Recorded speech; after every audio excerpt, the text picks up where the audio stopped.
वालेकुम दोस्तों, आऊं आहियां गुलाम रसूल प्यार। अवां ॾिसी रहिया मुंहिंजो GRP डेहर की फेसबुक पेज।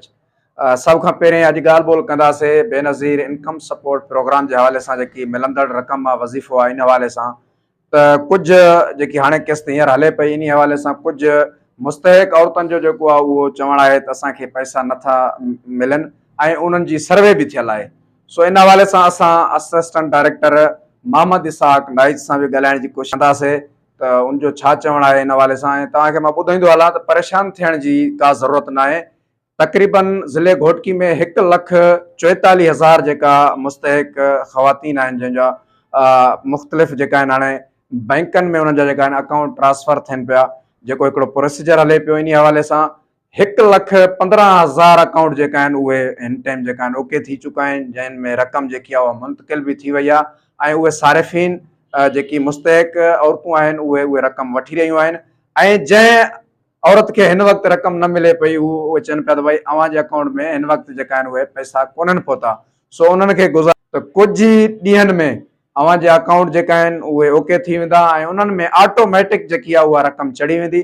तव्हांखे को बि परेशानी थियण जी ज़रूरत न आहे, छो जो असां इन हवाले सां असिस्टेंट डायरेक्टर मोहम्मद इसाक नाइज जेको आहे मीरपुर माथेले जो आहे बेनज़ीर इनकम सपोर्ट जो, इन हवाले सां उनखां बि जेको आहे तफ़सील वठूं था। अचो त इन हवाले सां उनखां मालूमात वठूं था त उनजो इन हवाले सां छा चवणु आहे। अस्सलाम वालेकुम अदा, मोहम्मद इसाक नाइज थो ॻाल्हायां। मां असिस्टेंट डायरेक्टर आहियां तहसील मीरपुर माथेले जो बेनज़ीर इनकम प्रोग्राम में। हाणे जेके असांजो माइरूं ऐं जेके भेनरूं जेके पोयां पैसा वठंदड़ हुयूं उन्हनि जूं हाणे पैसा चवण त बंदि थी विया आहिनि। उहे बेसिकली बंदि न आहिनि थिया। हाणे छो जो हाणे नओं सिस्टम थियो आहे, न्यू बैंकूं इंटर थियूं आहिनि त उहे नवां अकाउंट था खुलनि। उहो नवां अकाउंट खुलण में टाइम लॻे थो पियो। 1,44,000 ज़िले घोटकी जो बेनिफिशरीज़ आहिनि। तक़रीबन 1,15,000 अकाउंट खुली विया आहिनि। बाक़ी रिमेनिंग जेके उहो ऑन प्रोसेस नी उहो नेक्स्ट वीक ताईं खुली वेंदा सॼनि जा। मां इहो ई गुज़ारिश थो कयांसि त कंहिं बि झांसे में न अचो, तव्हां 2-3 ॾींहं वेट कयो। 2-3 ॾींहं वेट करण खां पोइ पंहिंजो अकाउंट पंहिंजो डिवाइस ते वञी पंहिंजा पैसा कढायो, तव्हांजा पैसा अची वेंदा।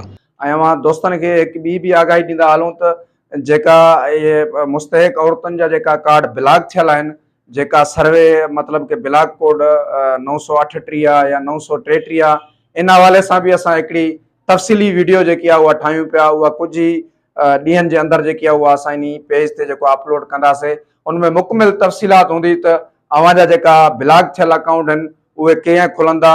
ऐं हिकिड़ी अव्हांखे ॿी आगाही ॾींदा हलूं इन वीडियो जे थ्रू त तव्हां दोस्त जेका बि हो कंहिं बि एजेंट जो जेको आहे उनमें झांसे में न अचो, छो जो इहो एजेंटनि जे वस में न आहे त उहे तव्हां खां ईअं को एजेंट अचे तव्हांखे चए 2,000 ॾियो 4,000 ॾियो, असां अव्हांजो जेको आहे इहो ब्लॉक कोड जेको तव्हांजो ब्लॉक थियल आहे इहो खोलाए ॾियूं था, त उन्हनि खे हरगिज़ न ॾिजो। ऐं इन हवाले सां असां ईंदड़ जेकी आहे वीडियो मुकमिल तफ़सील सां रखंदासीं। त असांजे इन पेज GRP डेहर की सां जुड़िया रहो। वॾी महिरबानी।